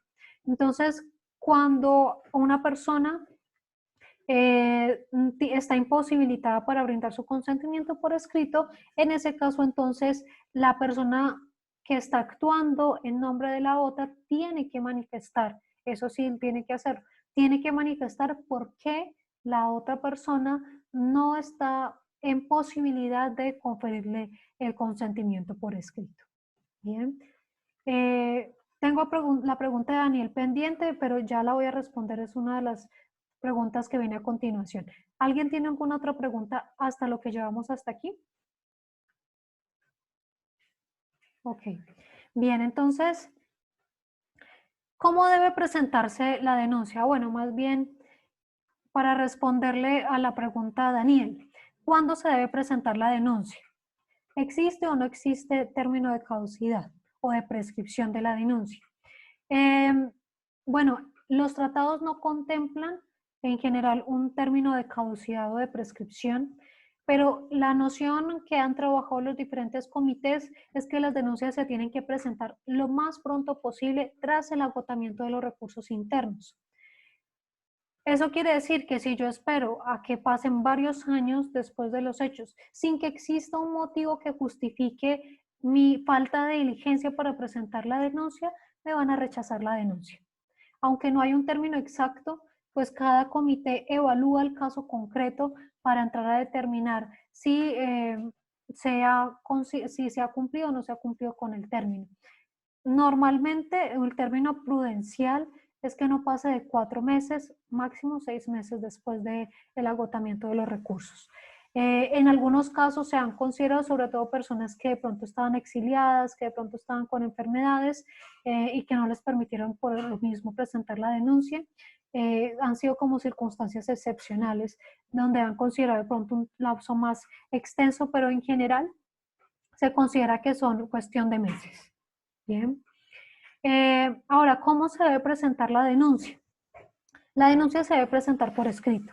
No pasa lo mismo, digamos que no ocurre lo que ocurre con la acción de tutela, en la que yo puedo ir al juzgado y narrar los hechos y las personas encargadas del juzgado me reciben mi tutela y me la van redactando.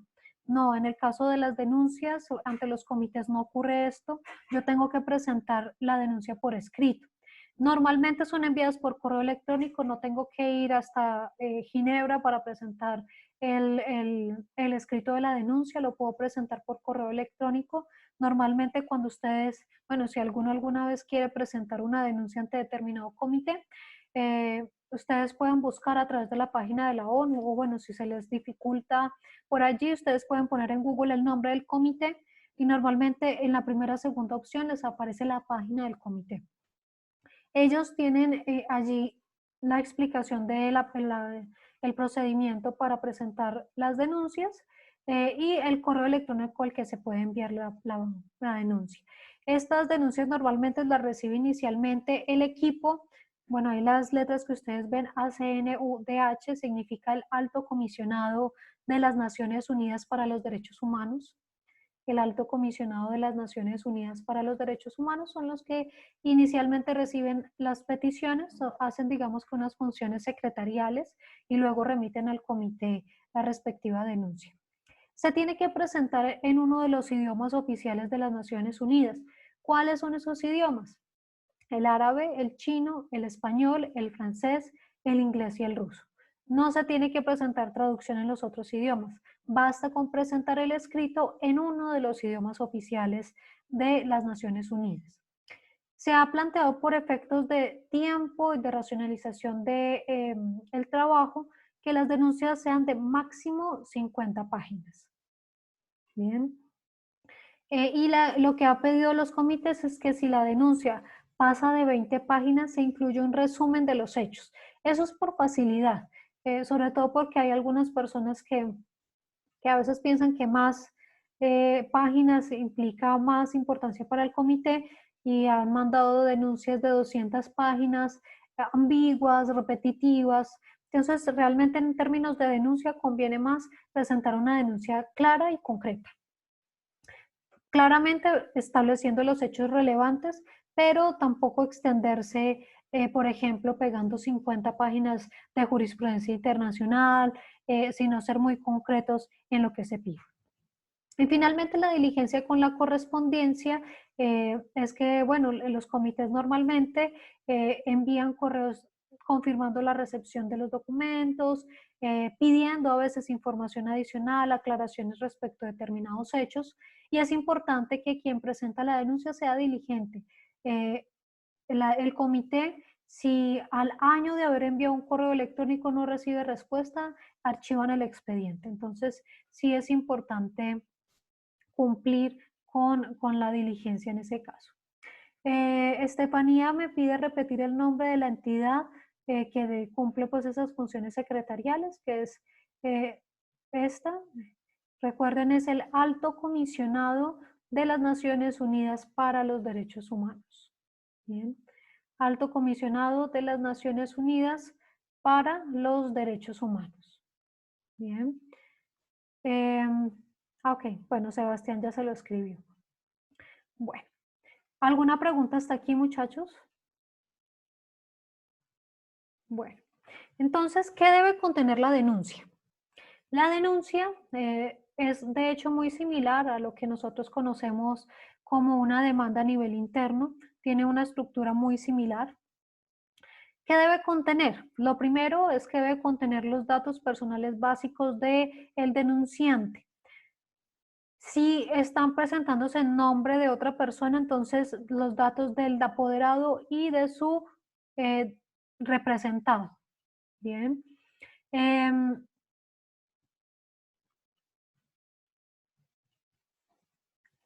Tania me pregunta nuevamente qué significa ACNUDH. Sebastián lo acabó de contestar, Alto Comisionado de las Naciones Unidas para los Derechos Humanos. Está dos respuestas antes. Bien. Bueno, entonces esos datos personales del denunciante y de su apoderado, si es que está representado por alguien, hace referencia a indicar los nombres, los apellidos, el número de identificación, el sitio de residencia, un correo electrónico y un número al que se puedan comunicar en caso de que así lo requieran. Luego se debe indicar cuál es el estado denunciado. El estado denunciado, pues como Oriana me pide repetir el último punto de la última diapositiva, que me imagino que hace referencia a esta, ¿no? La diligencia en la correspondencia. Entonces recuerden, la diligencia en la correspondencia hace referencia a que cuando los comités o el equipo de la Secretaría del Alto Comisionado soliciten al denunciante alguna información que confirmen el interés de continuar con la denuncia, que se debe responder. Se les debe responder y dar una pronta respuesta, porque si no se responde dentro del año siguiente a la remisión del correo, se archiva el expediente. Es decir, los denunciantes tienen que ser diligentes, tienen que estar preguntando. De hecho, lo que normalmente ocurre en estos casos es que se está pidiendo información cada tanto al comité para que informe de lo que ha pasado dentro del respectivo caso. Y eso facilita que pues se tenga una mejor comunicación con el organismo. Bien. Entonces, retomando esta diapositiva, les decía que debe contener la denuncia. Bueno, pues la denuncia debería contener los datos personales básicos del denunciante, indicar cuál es el estado que se está denunciando, el estado en relación con cuyo actuar pues se está diciendo que vulneró los derechos de la persona. Luego se tiene que plantear los hechos a partir de los cuales se considera que se está vulnerando los derechos. ¿De acuerdo? Entonces, si yo estoy diciendo que hubo, por ejemplo, una persona que está en riesgo de que se le cometa tortura, se están violando los derechos de X niño en X población, se está cometiendo una discriminación contra una mujer. Entonces yo tengo que ser lo más explícito posible en estos hechos. Obviamente los hechos tienen que tener relación con el tratado que el comité está conociendo. Obviamente si yo llego con un hecho de tortura ante el comité de la CEDAW, el comité de las mujeres, pues me van a decir, pero esto, ¿qué relación tiene con los hechos propios de nuestro tratado, ¿no? Entonces, los hechos denunciados pues tienen que concordar de alguna manera con mostrar o evidenciar la violación de alguno de los derechos tratados dentro del respectivo tratado. Ahora, ahí les digo, tratar de ser lo más explícitos posible. Y sobre todo esta parte que les estoy explicando, tengámoslo en cuenta, porque es muy posible que ustedes redacten una denuncia. Entonces esto revísenlo y escúchenlo con atención para que no hayan luego dificultades, ¿no? Entonces, ¿qué debe contener la denuncia?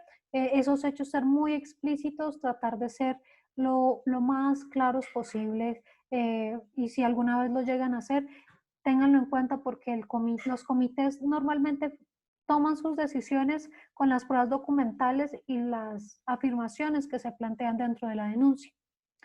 Entonces, si yo no soy claro en mi denuncia, si yo no demuestro que hay una determinada violación dentro de los hechos que estoy planteando, pues muy seguramente no me van a conceder las peticiones.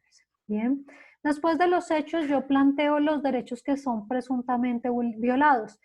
Obviamente, derechos que tienen que estar contemplados dentro del tratado correspondiente al respectivo comité. Allí anunciaré los artículos que fueron presuntamente vulnerados y los derechos que corresponden a cada artículo.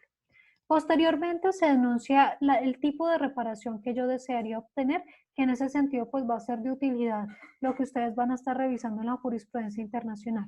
¿Cuáles son las reparaciones que yo puedo pedir? Si yo estoy pidiendo, eso depende también de cada caso concreto. Hay casos en los que la reparación no tiene que ser necesariamente dinero. A muchas personas cuando llegan a estas entidades, lo que menos les interesa es el dinero. Quieren, por ejemplo, otro tipo de acciones, que se modifique una ley que está discriminando a la mujer, por ejemplo, que por ejemplo, una persona que está privada injustamente de la libertad, que se solicite su liberación. Una persona que está presuntamente sometida a actos de tortura, bueno, pues que se traslade a otro sitio. En fin, esos son lo que ustedes considerarían que el comité le debería ordenar al Estado para que se cese la vulneración de los derechos. El acápite siguiente es muy importante. es el agotamiento de los recursos internos. Para yo poder acudir ante un organismo internacional, recuerden que los organismos internacionales son subsidiarios. ¿Qué significa eso? Que lo primero que yo tengo que hacer es darle la oportunidad al Estado para que corrija la situación que se está viviendo. Es lo primero que tendría que hacer. ¿Y cómo se haría eso? Bueno, lo que tendría que hacer es entrar a mirar en cada caso cuáles son los recursos que tengo.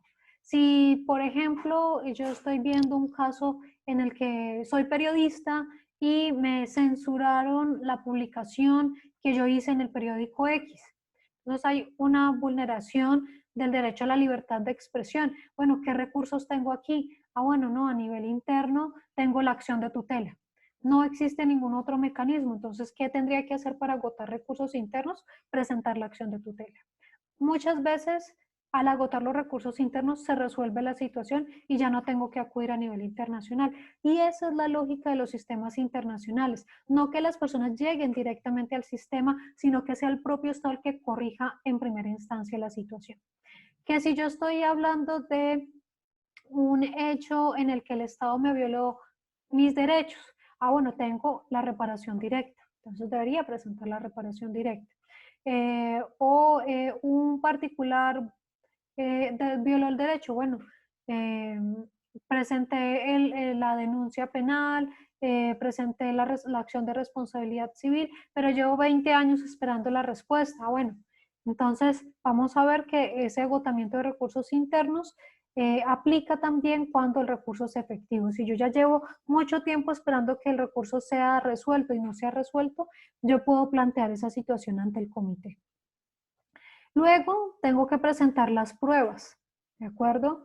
Entonces ese es uno de los puntos más importantes. No basta con yo afirmar algo. Yo tengo que mostrar que lo que estoy diciendo es cierto. Que si yo estoy diciendo el Estado me privó de la libertad, bueno, yo debería presentar el proceso penal, una copia del proceso penal. Que estoy hablando de cuestiones de salud, ah, bueno, la copia de la historia clínica. Bueno, a cada caso, pues se le tendrían que anexar las pruebas que se consideren pertinentes para aprobarlo. Normalmente los comités deciden con base en esas pruebas documentales que se decidan. Usualmente no recibe declaraciones, usualmente no. Por lo mismo se suele recomendar más bien que se envíen videos, no, porque normalmente no se hacen audiencias dentro del trámite de las denuncias. Entonces es muy importante allegar las pruebas en el momento en el que se presenta la denuncia, es decir, en el correo electrónico en el que se envía la correspondiente denuncia, pues se adjuntan también las pruebas, no se tienen que mandar originales, basta con escanear los documentos. Y como última instancia, pues se pueden solicitar, esto es opcional, se pueden solicitar medidas provisionales.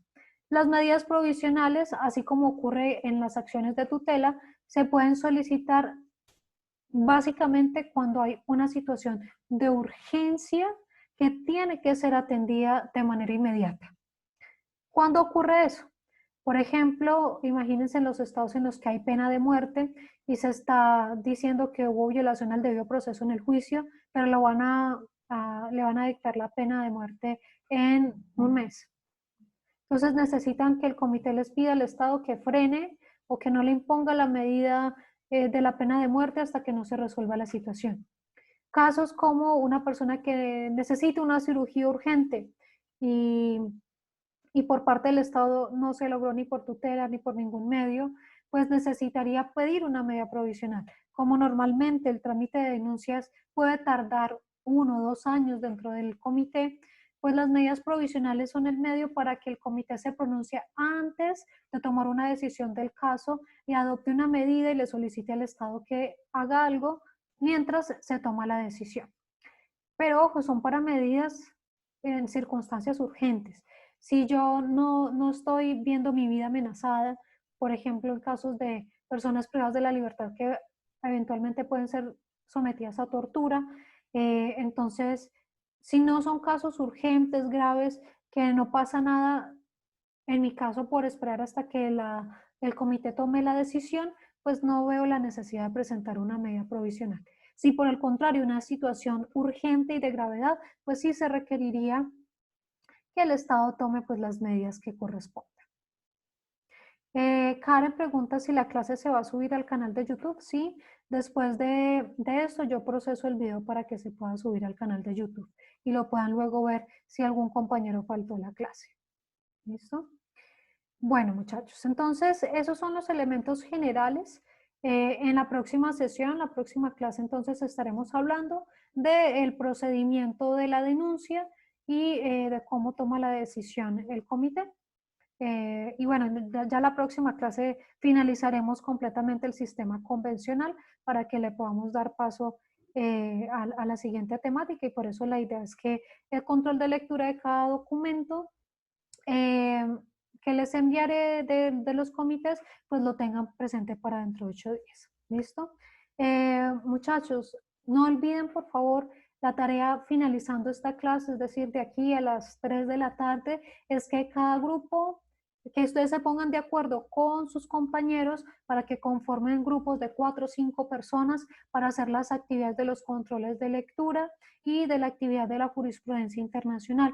Entonces, no me lo envíen a mi grupo, a mi WhatsApp personal, por favor, en el grupo 901 de Derechos Humanos. Envía uno de los compañeros, no tienen que mandarlo. Si es un grupo de 5, con que una persona mande el mensaje al grupo, indicando quiénes son los 5 compañeros con los que va a trabajar, con eso basta. Pero por favor, pónganse de acuerdo y lo comentan de aquí a las 3 de la tarde para yo poder proceder a repartir las temáticas.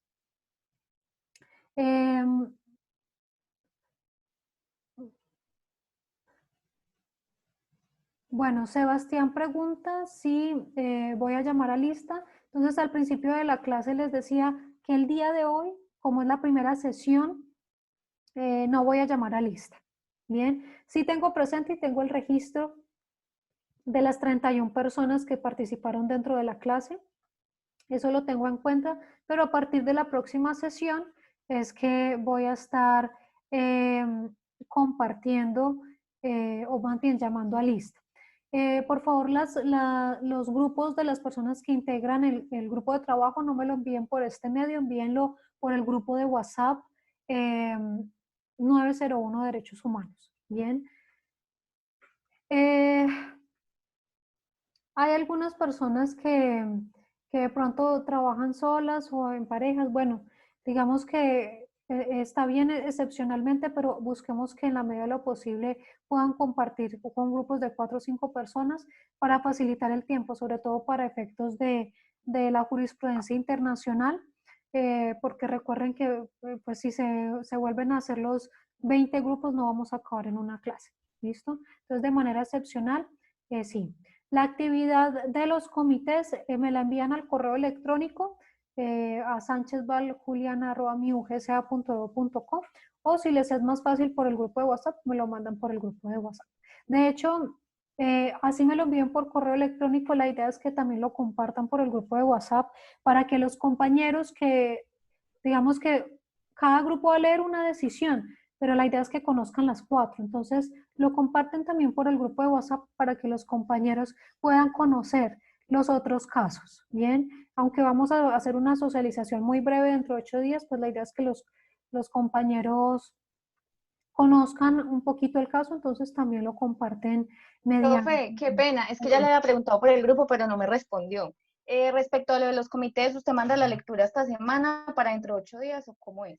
Sí, por eso les digo, les decía previamente, me mandan los grupos de trabajo de aquí a las 3 para que yo en el transcurso del día les pueda repartir el tema y por tardar mañana ustedes tengan por grupo cuáles son las lecturas que tienen que hacer.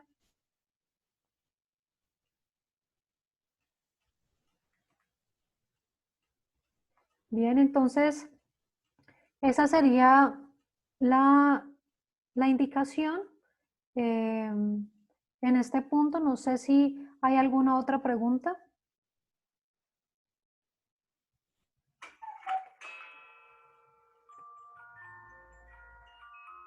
Bueno, si no hay más preguntas, entonces esta sería la clase hasta por el día de hoy.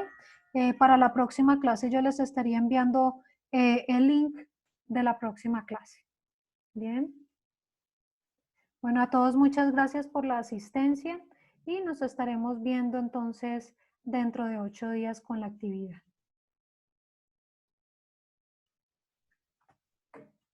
Bueno, hasta luego, muchachos, que estén muy bien. Luego, profe.